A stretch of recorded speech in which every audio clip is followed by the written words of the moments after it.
In 1961, the company that built this did not make cars. It made tractors, the machines that fed America.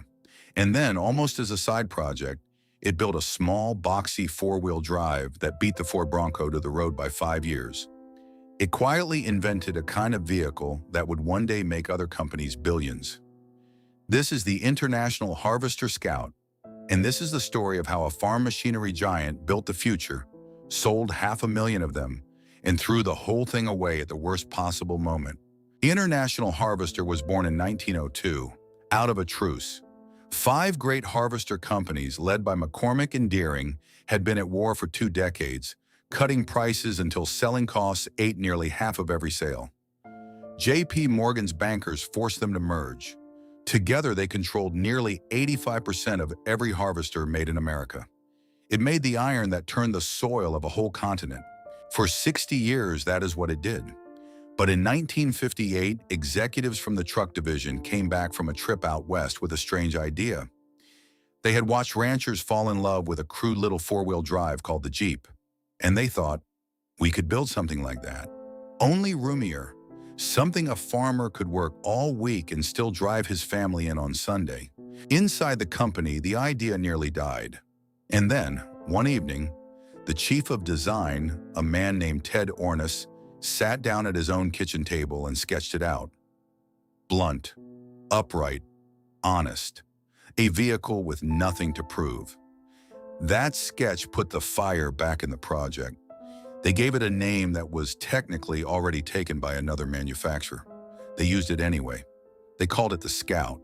Then the engineers did something almost unbelievable. The Scout needed an engine, and a new one would cost a fortune the project did not have. So they took the company's own 304 cubic inch V8 and they cut it in half. They removed one entire bank of cylinders. What was left was a slanted 4-cylinder they called the Comanche, sharing 80% of its parts with the V8 it came from.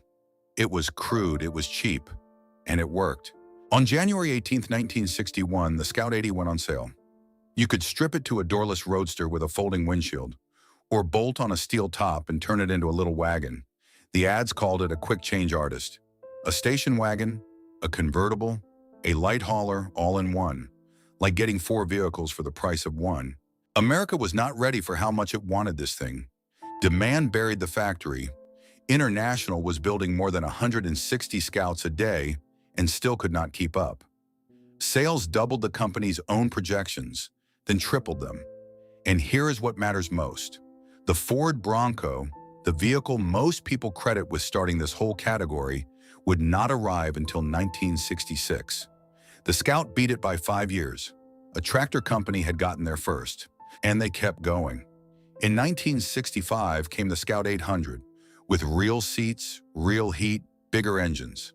By July of 1964, International had already built its 100,000th Scout. This was not a niche experiment anymore. This was a hit. Then in 1971 came the one most people picture when they hear the name, the Scout II. Longer, tougher, better looking.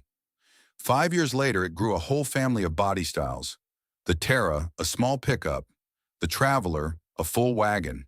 And in that same year, 1976, International did something no one else selling to families had dared to do.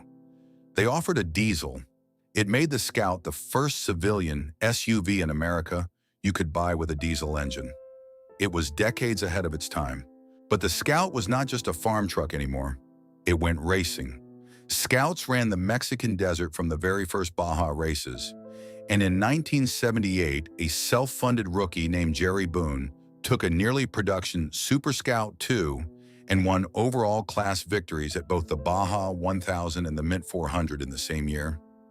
The Plow Company's side project was beating purpose-built racers in the desert. By the end of the 70s, the Scout had outlived its own head start. Ford had the Bronco, Chevrolet had the Blazer, Jeep, Dodge, Toyota, all crowded into the space the Scout opened. And the Scout was still there, still selling. Across 20 years, International built 532,000 of them. More than double every first-generation Bronco Ford ever made. In 1979, the Scout was not dying. It was near a production peak. But a vehicle does not exist on its own. It exists inside a company, and the company that built the Scout was about to make a decision that had nothing to do with the Scout at all. If you are enjoying this, take a second to subscribe. We tell one of these buried stories every week. Now, back to a factory floor in the autumn of 1979. The company had a new chief executive, Archie McCardle, brought in to fix everything. He arrived with a huge salary, a seven-figure bonus, and a plan to squeeze hundreds of millions out of the company. To do it, he decided to take on the United Auto Workers. He wanted to strip away overtime protections the union had held since 1950. And before talks even started, he had pushed most of the company's experienced negotiators out the door. On November 1st, 1979, 35,000 workers walked out. 21 plants, 9 states.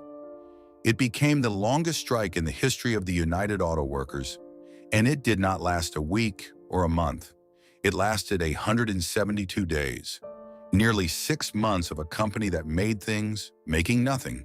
The numbers are staggering. The year before, International Harvester had posted a record profit of nearly $370 million. During the strike, it bled. The first half of 1980 alone brought a loss of almost $480 million.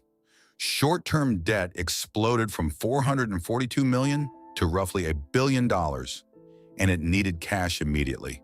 It had to stop spending on anything that was not paying for itself that quarter. And that was the Scout's death sentence. Not falling sales, not a bad product.